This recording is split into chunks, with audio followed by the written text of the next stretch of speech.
Dear students, welcome to Abbas Mathematics. Students, my dear students, you are going to complete the school life. அன்புமிக்க மாணவர்களே, உங்களுடைய 12 கால பள்ளி வாழ்க்கை, the most enjoyable period of life of the person, வாழ்க்கையிலேயே மகிழ்ச்சியாக இருக்கக்கூடிய காலம் இந்த பள்ளி வாழ்க்கை மட்டும்தான். அதுவும் இந்த +1 +2 நண்பர்கள் வட்டம், அது உங்களுடைய உச்சக்கட்ட மகிழ்ச்சி. அந்த அளவுக்கு உங்களுக்கு அந்த +1 +2 படிக்கும்போது எந்த துன்பத்தையும் மறந்து அந்த நண்பர்களே உலகம்னு நினைத்து வாழ்கின்ற காலம், அந்த நட்புகள் மலரக்கூடிய காலம் ஒரு பொற்காலம். இந்த காலத்தினுடைய கடைசி முடிவுக்கு நீங்கள் வந்துட்டீங்க. அடுத்து உங்கள் கல்லூரி காலம், அதுவும் ஒரு பொற்காலமாக அமையணும். இந்த படித்த +1 +2 படித்த காலத்தில் மார்க் வந்திருக்கிறது, நம்மளுடைய ஹார்ட் ஒர்க் இருக்குது, டீச்சர்ஸுடைய ஹார்ட் ஒர்க் இருக்குது, பேரண்ட்ஸுடைய ஹார்ட் ஒர்க் இருக்குது, எங்களை போல் டியூஷன் நடத்துகிற ஹார்ட் ஒர்க்கும் இருக்குது.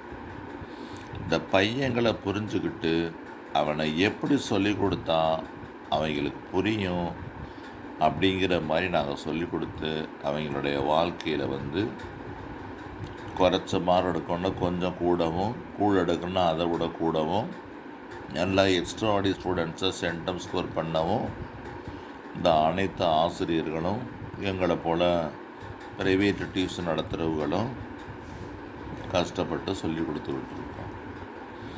சரி, இப்போ நான் பரீட்சை நெருங்கிருச்சு.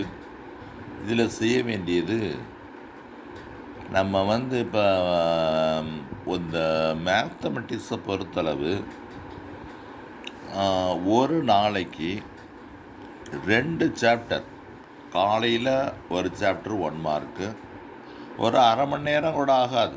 கண்ணால் பார்த்தா கொஸ்டினை படிக்கணும், ஆப்ஷனை படிக்கணும்.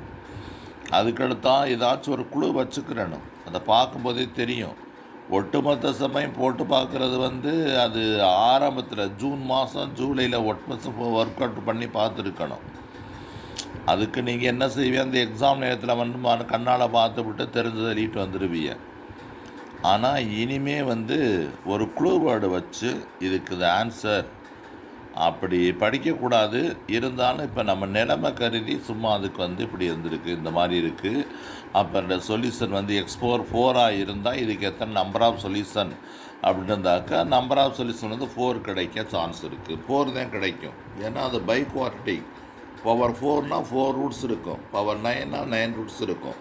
இந்த மாதிரி ஒரு ஷார்ட் ஃபார்மில் இருக்கும். அந்த x9 x7 அப்படி கொடுத்துருக்கு. நம்பர் ஆஃப் ரூட்ஸ் எத்தனைன்னு கேட்டிருப்பாங்க. அப்போ நம்ம டைரெக்டாக அதில் இருக்க டோட்டல் நம்பர் ஆஃப் ரூட்ஸும் 9ன்னு போட்டுடலாம்.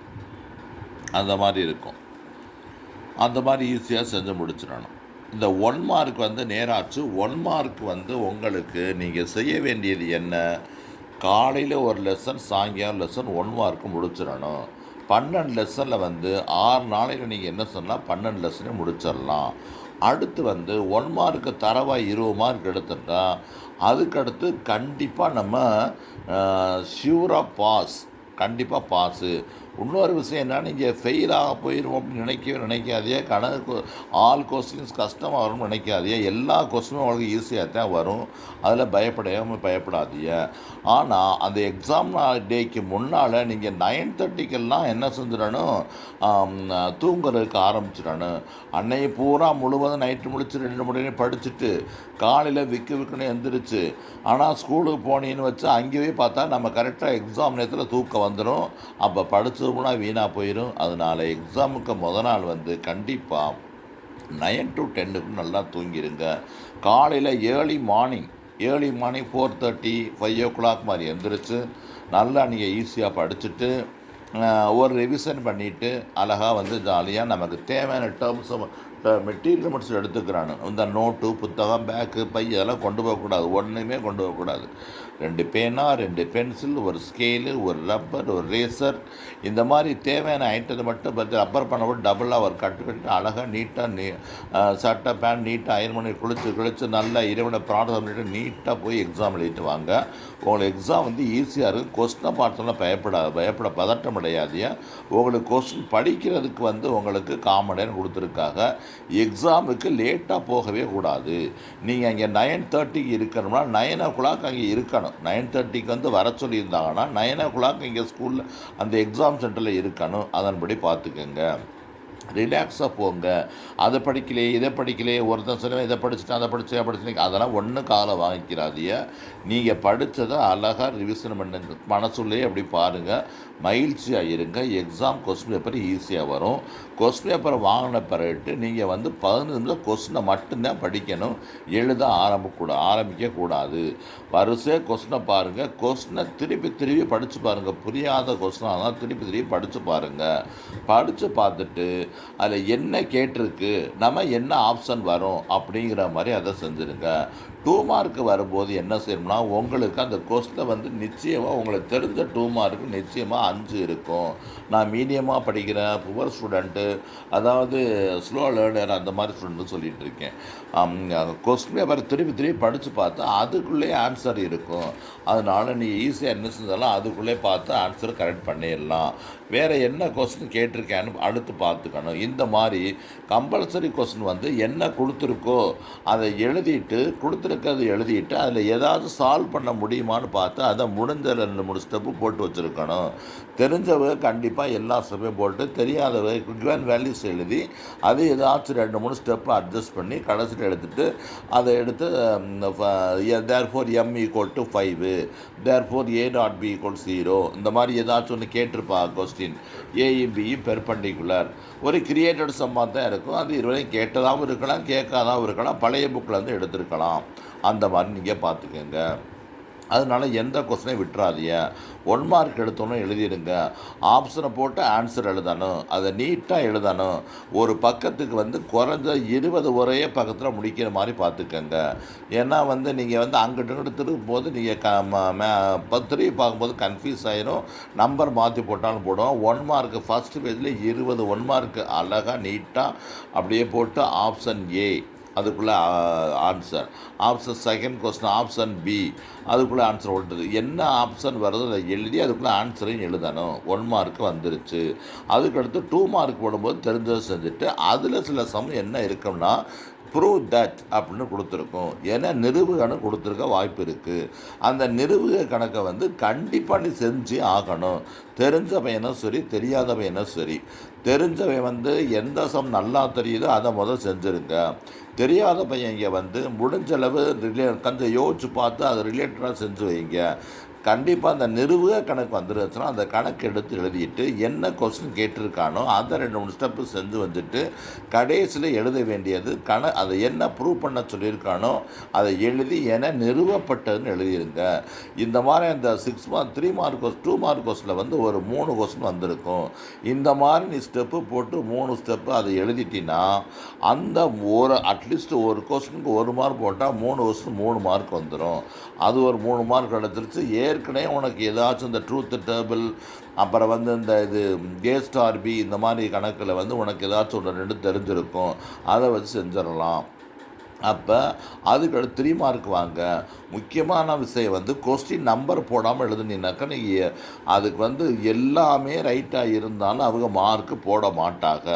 அதனால் கொஸ்டின் நம்பரை வந்து நீங்கள் கரெக்டாக போட்டு முடிச்சிடணும். அது ஒரு முக்கியமான விஷயம். கொஸ்டினை போட்டு ஆன்சரை கிவன் வேல்யூஸை எழுதிட்டு தேவையான ஆன்சரை எழுதிடணும். அதே மாதிரி 3 மார்க்கில் உங்களுக்கு ஒரு 2 கொஸ்டின் வந்து ப்ரூவ் தட் என நிறுவுக என காட்டுக இது சரிவாக இருக்க அப்படின்னு கொடுத்துருப்பாங்க.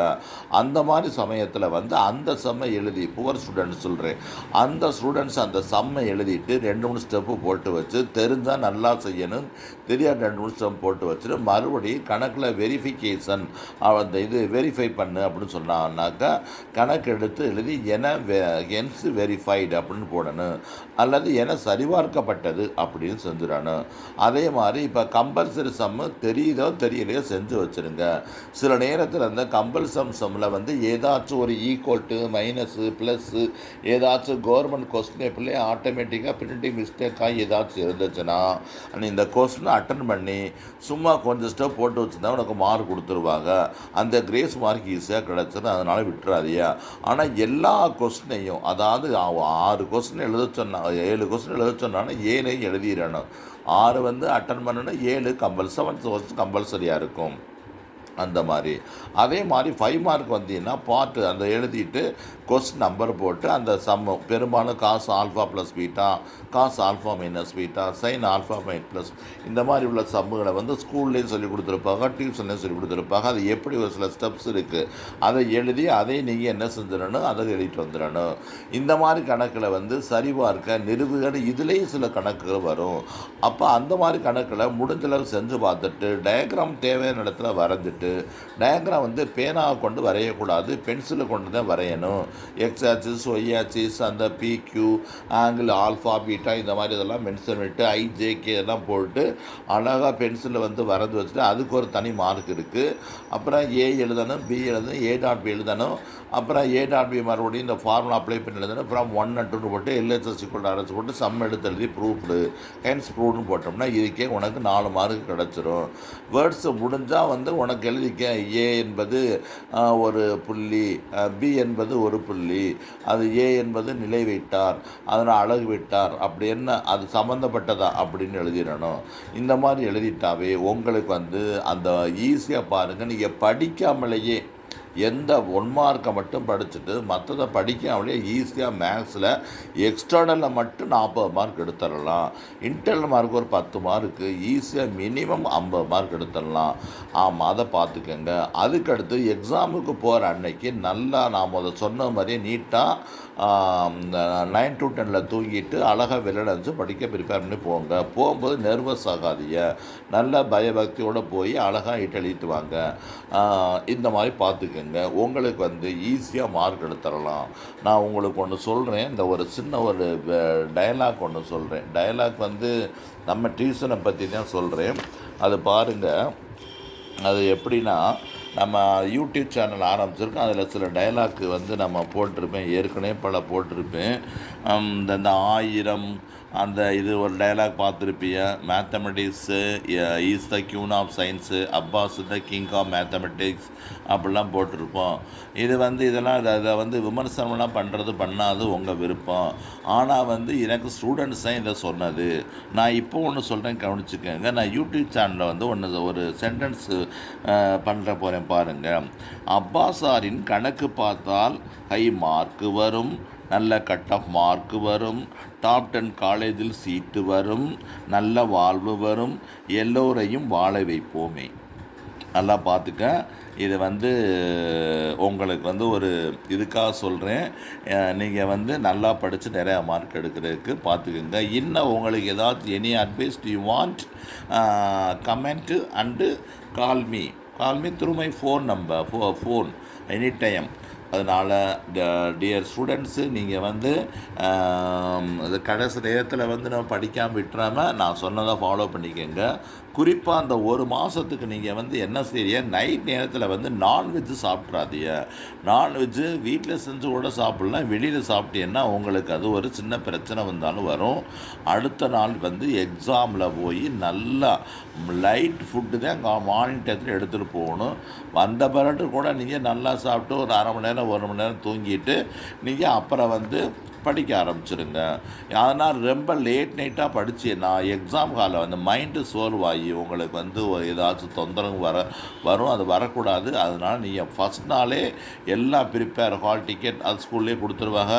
ப்ரைவேட் ஸ்டூடெண்ட் ஹால் டிக்கெட்லாம் ஏற்கனவே எல்லாம் ப்ரிப்பேர் பண்ணி வச்சுக்கணும். ரப்பர் பேண்ட் போட்டு நான் சொன்ன மீட்டில் எடுத்து அழகாக கட்டிட்டு, வேறு வாட்ச்சு அந்த இதெல்லாம் கட்டிட்டுலாம் போகக்கூடாது. இப்போ எக்ஸாம் ரொம்ப ஸ்ட்ரிக்டாக இருக்காங்க, அதெல்லாம் நம்ம தேவையில் போகக்கூடாது. சும்மா நீட்டாக ஒரு செப்பல், ஷூசாஸ் கூட போட வேண்டியதில்லை, ஒரு செப்பல், நம்ம நீட்டாக அந்த பேண்ட் ஷர்ட் போட்டு இன்ஃபண்ட்டு ஐடி கார்டும் தேவையில்லைன்னு நினைக்கிறேன். அதனால் நீட்டாக போய் அழகாக பறிச்சுட்டு வாங்க. Best of luck students, get high marks. Thank you, bye.